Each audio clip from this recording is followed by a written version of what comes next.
Good evening. Leading the Nightline tonight, Kuching South City Council MBKS has pledged continued support for local non-profits, underscoring partnerships as key to advancing community and sexual health initiatives. Community health workers from the Sarawak AIDS Concerned Society (SACS) often face enforcement-related obstacles that hinder their ability to reach vulnerable groups with essential services such as HIV testing, safe sex education and other sexual health initiatives. Therefore, MBK's Mayor, Dr. Wee Hong Sang, praised SACS for its long-standing role in promoting sexual health, preventing HIV and tackling broader public health issues, adding that MBKS facilities and resources remain available to support such organizations when needed. The Mayor stressed that compassion and understanding are essential to protecting families and the wider community, adding that educating the public with facts rather than fear, particularly on sexual health and HIV prevention, is crucial to building a safer, healthier Sarawak. Yeah, I think they should relook into the practice of how to enforce. To us, is if they have such a case and all those. I think MBKS enforcement is more than willing. Yeah, we can escort them to go together. All right, by all means, let us know. I think this is also part and parcel of the duties of a city council, that to protect everyone, whether it's an awareness, whether it's an enforcement or whatever it is, we shall be there.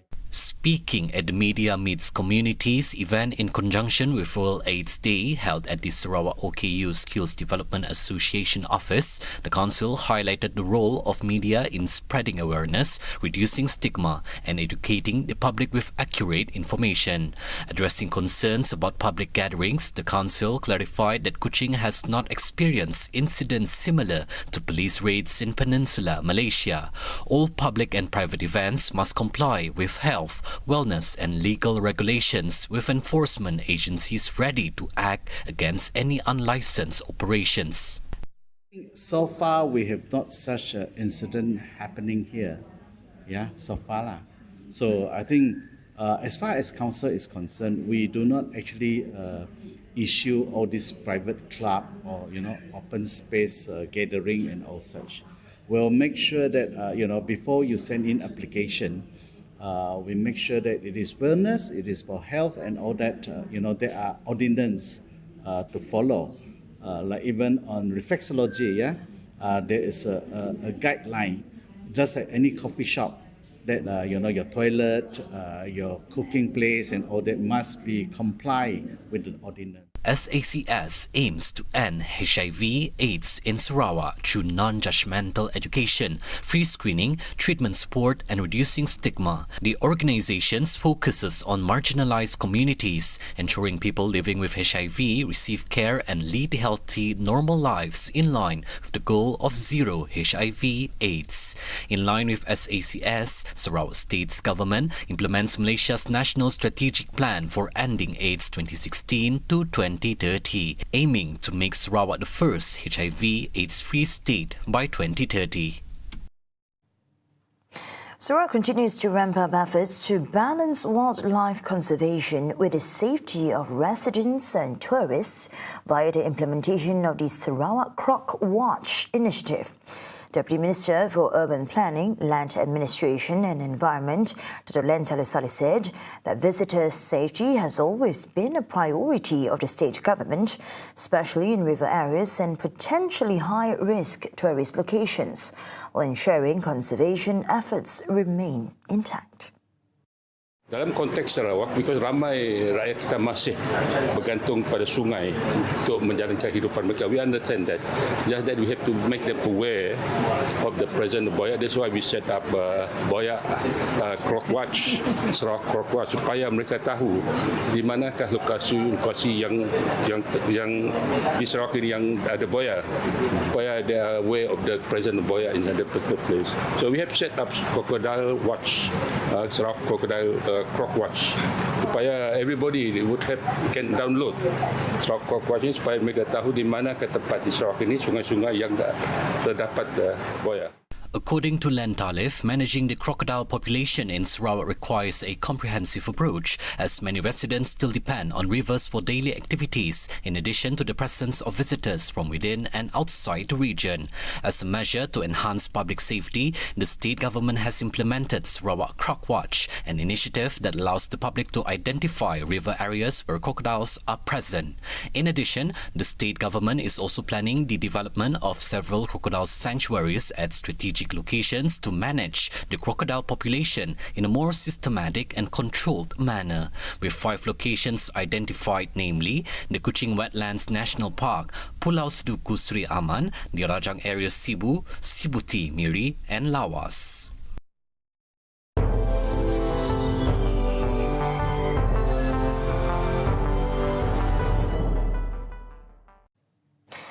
Thailand said Saturday was continuing military strikes against Cambodia, despite US President Donald Trump saying the countries had agreed to stop fighting after calls with him.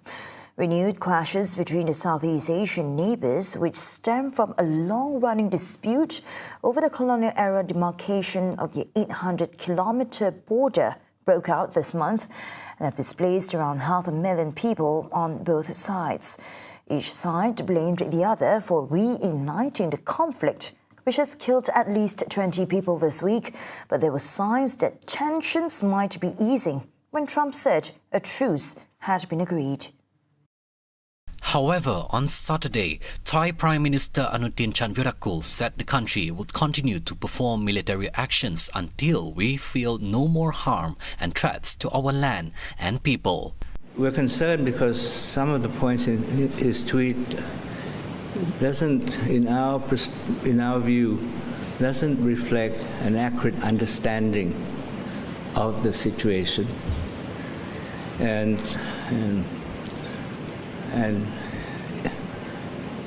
some of the points are inconsistent with the facts. Perhaps President Trump, the source of information, had deliberately distorted the facts. Bangkok's Joint Press Centre confirmed that Thai forces had retaliated against Cambodian military targets at 5:50 a.m. The statement came as Cambodia said Thai fighter jets had dropped several bombs on its territory. On the other hand, Trump said he had a good conversation with both Prime Minister Hun Manet of Cambodia and Anutin Chanvirakul of Thailand. I think we just did a very good job with Thailand and Cambodia. We had them stopped, and I've been saying I stopped 8 wars, but they started shooting at each other 2 days ago. It wasn't good. And we got it, I think, straightened out today. So Thailand and Cambodia is in good shape. So we get a lot done. 8 wars. Nobody's ever stopped 8 wars. We have 1 more to go. The easiest one, I thought, would be a country that you're somewhat familiar with, Russia and Ukraine. But a lot of progress is being made even there. Meanwhile, Cambodia's Hun Manet said his country has always been adhering to peaceful means for dispute resolutions. Cambodian Information Minister Nat Piaktra said Saturday Thai forces had expanded their attacks to include civilian infrastructure and Cambodian civilians. Devastating floods and landslides have killed 1,003 people in Indonesia, rescues said Saturday, as the Southeast Asian nation grapples with relief efforts. The disaster, which was hit the northwestern island of Sumatra over the past fortnight, has also injured more than 5,400, the National Disaster Mitigation Agency said in its latest toll. The final toll is expected to rise, with the disaster agency reporting 218 people are still missing. The deadly torrential rains are one of the worst recent disasters to strike Sumatra, where a tsunami wreaked havoc in 2004 in Aceh province, which lies at the northern tip of the island. With vast tracts of territory hit, 1.2 million residents have been forced to take refuge in temporary shelters. Frustration has grown among flood victims who have complained about the pace of relief efforts. President Prabowo Subianto said Saturday the situation has improved, with several areas which had been cut off now accessible. cost to rebuild after the disaster could reach 51.82 trillion rupiah, and the Indonesian government has so far shrugged off suggestions that it called for international assistance. A man who was reported missing after the boat he was travelling in with his brother-in-law capsized in the waters of Pulau Bruit has been found deceased earlier today. The victim's body, Aldin Rugli, 59, was discovered by the search and rescue SAR team at 11:50 a.m. near the incident location.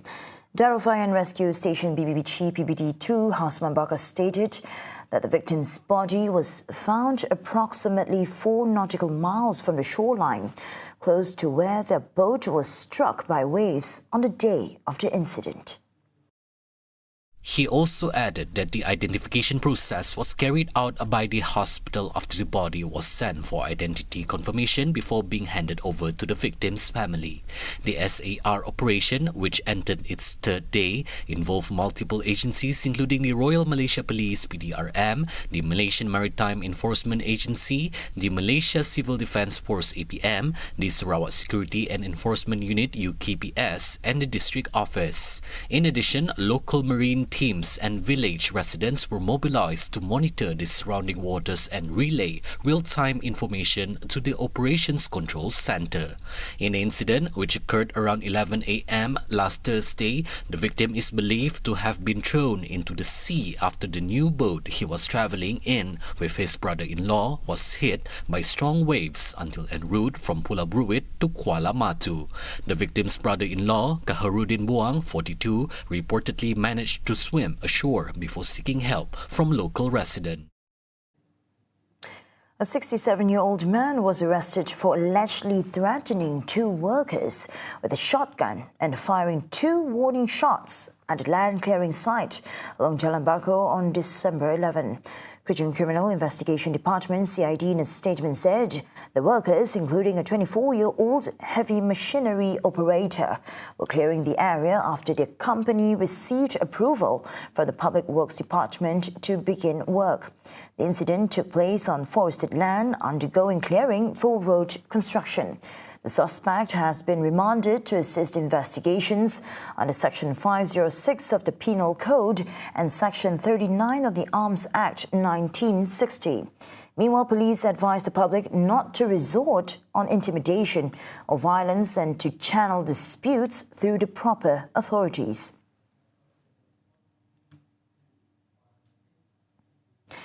And flooding is forecast in low-lying areas across 10 divisions in Sarawak from today through December 17th as continuous heavy rain affects much of the region. Authorities are urging residents, especially those living near rivers, to remain vigilant and prepare for possible flooding. The Department of Irrigation and Drainage says the flood forecast follows an alert-level continuous rain warning issued by the Malaysian Meteorological Department. The divisions at risk include Kuching, Serian, Sri Aman, Betong, Sibu, Muka, Bintulu, Kapit, Miri and Limbang. In Kuching, flooding is expected near the Sibu Laut and Sarawak River basins, including areas around Tabo and Batang Sala, while Serian is at risk near the Batang Sadong. Central Sarawak is also on alert, with flood risks near major river basins, including the Batang Rajang, Batang Balingian, Sungai Lemai, Batang Oya, Batang Kemena, and Batang Tatau. In northern Sarawak, areas near the Batang Baram, Sungai Miri, Sungai Limbang, Batang Trusan, and Batang Lawas are also expected to be affected. Authorities advise the public to monitor official updates, avoid flooded areas, and take early precautions as rainfall continues across the state. I'm Charles Mato. Thank you for watching and have a good night.